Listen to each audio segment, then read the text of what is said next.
A MAX airplane Boeing 737 carrying 119 passengers and 6 crew members suddenly suffered tire burst during takeoff roll at Yola Airport on Sunday evening.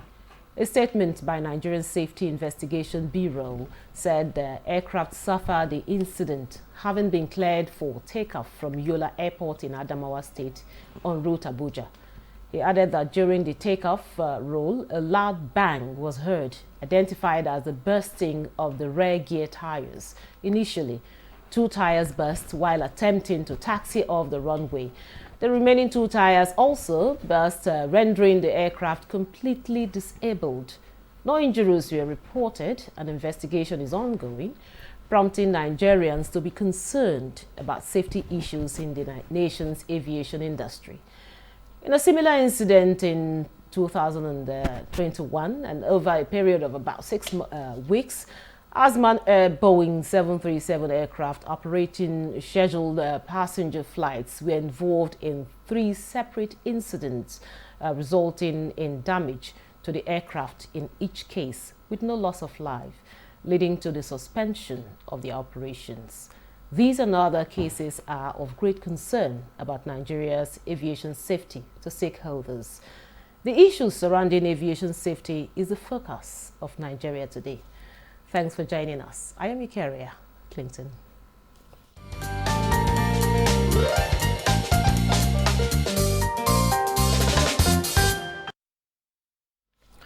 Joining us in the studio tonight is Godi Ike, an aviation researcher and expert. You're welcome to Nigeria today. Thank you, thank you. God, it's good to see you after a long while. Oh yeah, and me too. Now, the incident that happened in Yola, in the Adamawa State, you know, I really can't wrap my head around it. What's your perception? I know you had, when I did the intro, the 118 passengers and 6 crew members, you know, the plane carrying, you know, this number of persons, suddenly the tires burst. First of all, I want to congratulate those passengers for escaping alive. Because if that airplane had gone on a takeoff run and perhaps nose up, even if it's only 30 feet or whatever, and those explosions took place, it would have set that plane ablaze. That would have been clear napalm bomb. Sure. So those passengers must continue to thank their creator who made it happen, you know, as early as he did, rather than later. There's no other reason to have 3 or 4 tires of an airplane burst simultaneously. Yeah, I wanted to ask you that. How possible is this, that tires, after 2 bursts, another 2, like 4 tires? I often tell anybody that bothers to listen to me that airplanes are very faithful machines. They are designed and built to work and serve and tell you when anything is going wrong. The reason they crash more often than not is because human operators can be unfaithful and more often than not as well very dishonest. That's why planes fall off the skies. And incident like this shouldn't happen. I took a look at the photographs of the burst, you know, tires, and first of all, I found out that they were worn-out tires.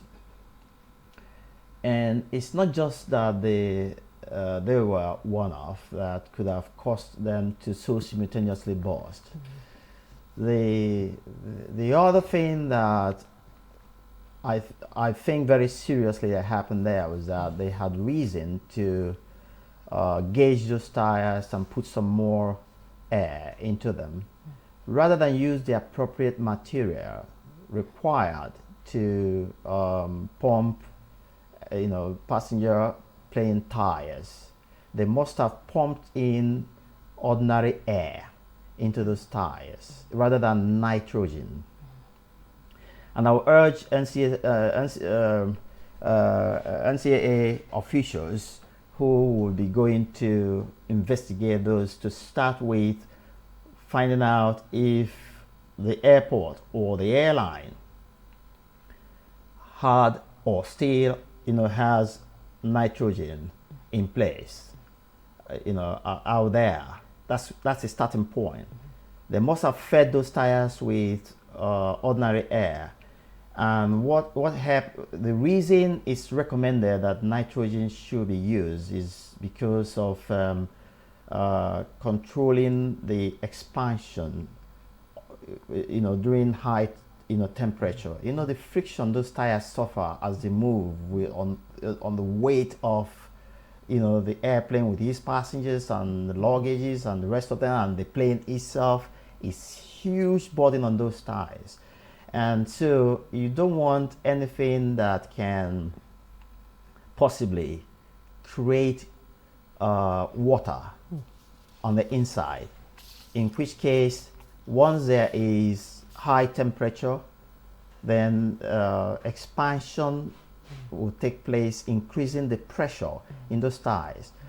I mean, for instance, your car will take anywhere between 30 to 40 psi. That's the pressure measurement for tires, in order to give you a good ride on the road, depending on the size of the of the car. But for the airplane, it takes as much as 200. Some take as much as 235 psi.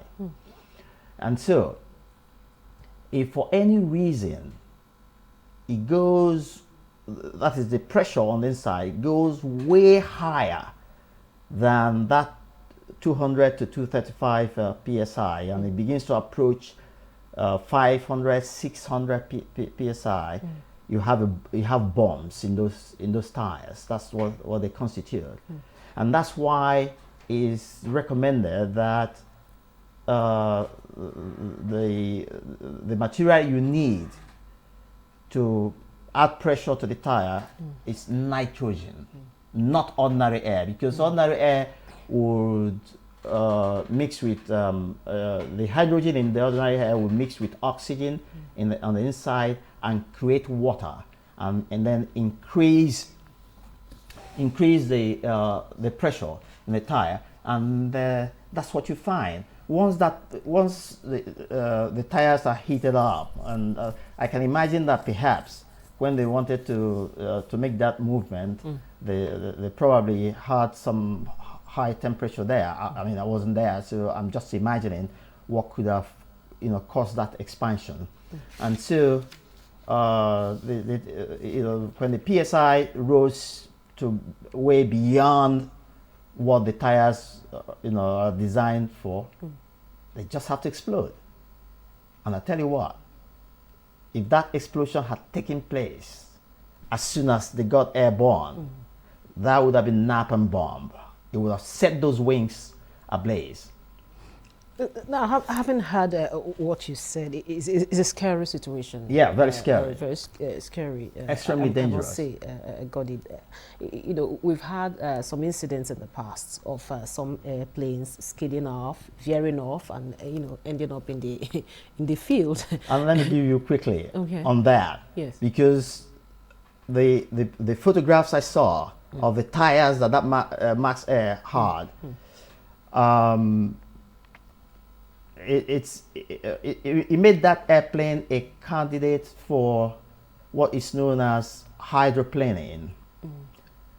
Because if you know the way the tires of airplanes are designed, they're usually given some deep grooves right around them on two ends.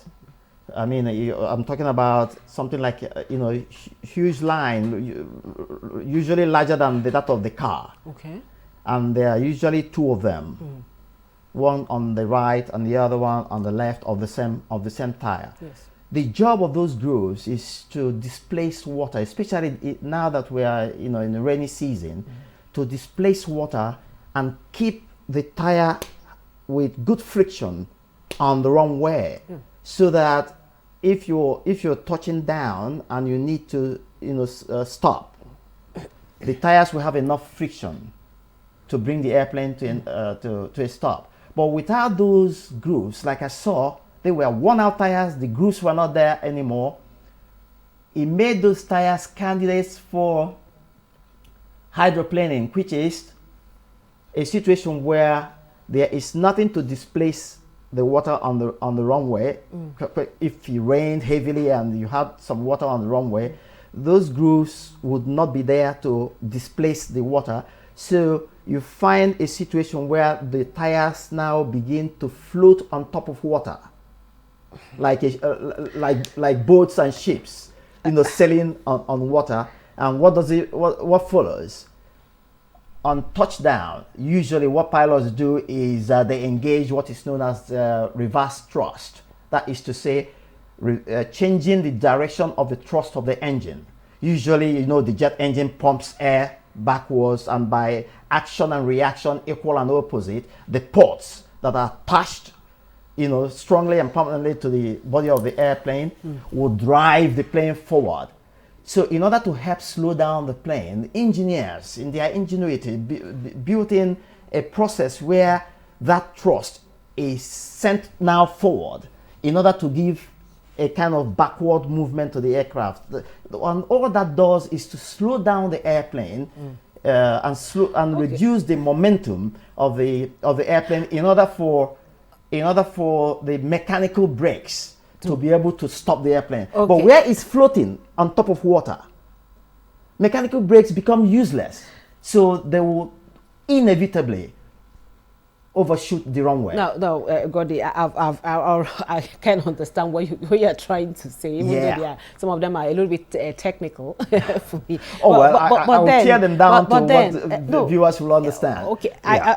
I understand what you're trying to say, that it wasn't really safe in every ramification. No. Now that brings us to the next question, Yes. Gordy. Now, what are the biggest challenges you see facing our aviation, safety in the country today? Looking at these scenarios, because we've had several cases of safety issues. What I think that these airlines are doing is just busy, collecting money as much as they can, and it would appear that owners are not investing as much as they need to keep the airplanes airworthy and safe to fly.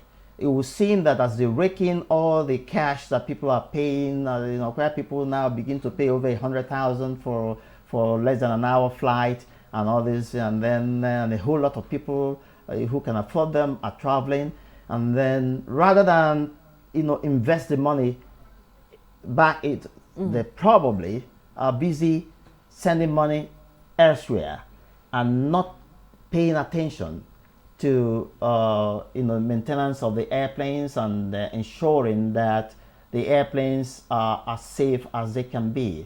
That's what I think that's going on. Otherwise, there's no reason in this rainy season to have any commercial airplane not having good tires with deep grooves to displace water on touchdown.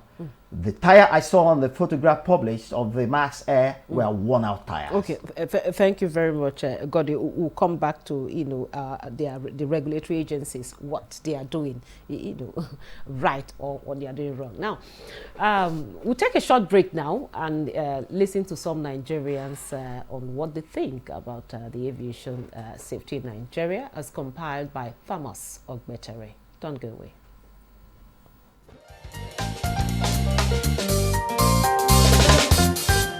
It's unfortunate that such happened. I don't think this is the time to trade blames, but what I would rather say is the regulatory bodies should imbibe global best practices and standard operating procedures to avert so that it won't occur next time. The AIB and NSAIB, they are the ones that are in charge of the aviation security check. So it's very, very important that all these regulatory bodies, they always goes for security check on this aircraft regularly. I think by so doing, it will help the aviation industry to make sure that the safety procedure that is supposed to be kept intact. They are doing the major things to make sure those things are kept in check. At least it's more advisable that we should make sure that we buy quality planes. We make sure that the maintenance culture is properly in order not to endanger people's life, you understand? People who are supposed to be checking it, the technical people, they should definitely be held accountable. That is pure negligence, and people's lives are at stake. So we can't be putting people's lives at stake because of someone's negligence. But I do know for sure that no aviation company would be negligent enough to play with the lives of its customers and its clients. So I think in the future it's better we ensure that all airplanes or all aircraft are checked effectively, routine checks, and the airport officials themselves should ensure that everything is perfect with the runway. It was a very sad incident that happened, and I think next time the attendants should be more careful and take maintenance more seriously, and also they should ensure that every part of the airplane is working well before they take off to avoid future occurrence.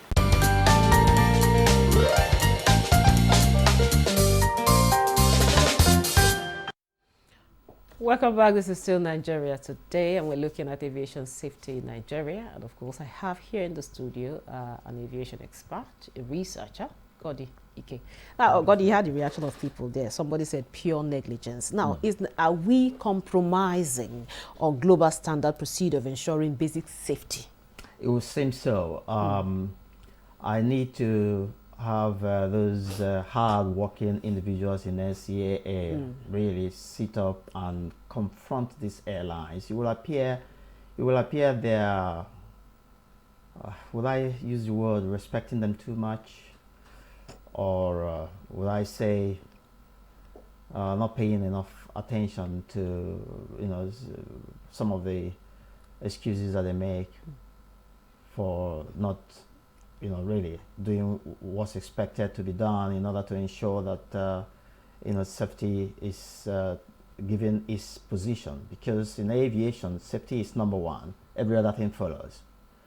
And so I would expect that from this day on that NCAA officials will be on ground taking looks at all the airplanes flying locally and inspecting them and ensuring that, especially in this rainy season, you can't afford to have worn-out tires on those airplanes, because once they touch down on a wet runway with worn-out tires, the phenomenon known as hydroplaning, some call it aquaplaning, will take place.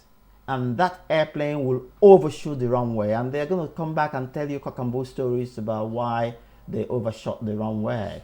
But Nigerians will have to know today that in this rainy season, anytime we have an incident of overshooting of runway, it's hydroplaning or aquaplaning, because those tires without the appropriate grooves will not be able to displace water, and then they will float on top of water and become ship rather than airplanes.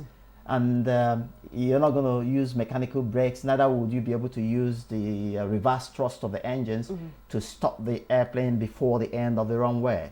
So anytime that happens, anytime, may God help us and may God save every one of us. It has to be hydroplaning or aquaplaning, as the case may be. Now, God, yeah, I've seen a situation where I've been at the airport where a plane lands. Before you know it, they take off again. So I just want to know, now, what is the standard operating hour for rest for aircraft, especially for commercial airplanes? What is the estimated? My dear, the truth of the matter is that airplanes are workhorses. Very honestly, especially those jet engines, the more you use them, the better they perform. The warmer they are, the better for them. As a matter of fact, it is the human beings operating them that you want to consider the fatigue period. How many hours can they take? And call it a day. so that another set of crew members will take over and operate. Those are the ones that NCAA must also ensure that the rules are obeyed. If they are meant to fly non-stop for 4 or 5 hours, as soon as those hours are clocked, running from one end of the country to the other, our nation is not as large as most other nations, where you travel up to 7 hours from one end. For instance, if you're doing New York to Los Angeles, you do almost 7 hours, within the same country. But the longest route we have here in Nigeria is Lagos to Maiduguri, which is barely about an hour 20 minutes or thereabout. All right, so that's the longest we have end to end.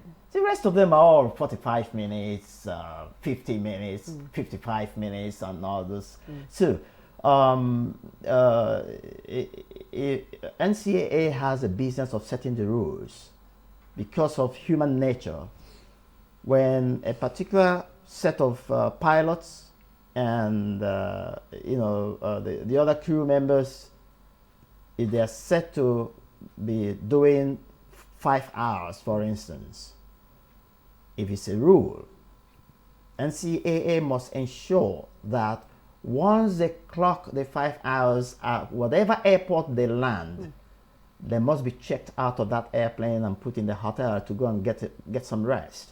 And the new set of pilots and attendants and the rest of them will take over and continue from where they. So it's the human fatigue really that we should address. Or as for the airplanes, the more you use them, the better they become. Now, of course, having said that, you said the more they use them, the better they become. But then, what is the lifespan of the aircraft's tires? Because we're talking about tires here that got burst on the runway. You can't attach a definite time really to. It depends on the number of touchdown that and takeoff that that those airplanes do. I do know that tire manufacturers may recommend how many hours of run they would expect their tires to do before it's said to have expired. But then again, if an airplane is parked right there on the tarmac and it does once in a while trip and those lifespan stuff will never be achieved, if you understand what I'm trying to explain to you. So it still behoves on NCAA to be on the ground, be on the watch. Take a look at the logbooks of the of the airplanes to ensure that the rules the NCAA set for the Nigerian standard that must be obeyed. They must ensure compliance. They must ensure compliance. So that's that's the important thing. As a matter of fact, that's the important thing. So NCAA can't escape this, unfortunately. I have sympathy for them because their job is a thankless one. They are usually behind the scene doing all the fighting with airplane owners and showing out the rules and calling them in and calling them out, and they won't love you. They won't consider you a good guy or a good lady. But you still have to do the work. But the job has to be done. Yeah, that's why I describe their job as thankless. But I'm using this opportunity to encourage them to put their feet down and ensure that the airline owners obey the rules, because what we are dealing with here is lives of human beings. I repeat, those individuals, those 119 individuals should go and thank their creator for saving them, because had they gone on a takeoff run and perhaps lifted, even if it's only 30 feet above the ground, and those tires exploded, Only the God knows plane what would have been set ablaze. Oh, we thank God it didn't happen. We thank God. We're so And you know, happy it didn't the happen. funny thing? You know the funny thing? Even if that happened and the plane was set ablaze, it would take a turnaround, which is not likely to be possible. Thank you very much. Thank you very much, Godi. Well, with that, we draw the curtain for today's episode of Nigeria Today. A very big thank you to Godi Ike, aviation researcher and expert. Thank you so much for your time. Yeah, thank you. That's my pleasure. Anytime, anytime. And thank you for being part of the program. I am your carrier, Clinton. Goodbye.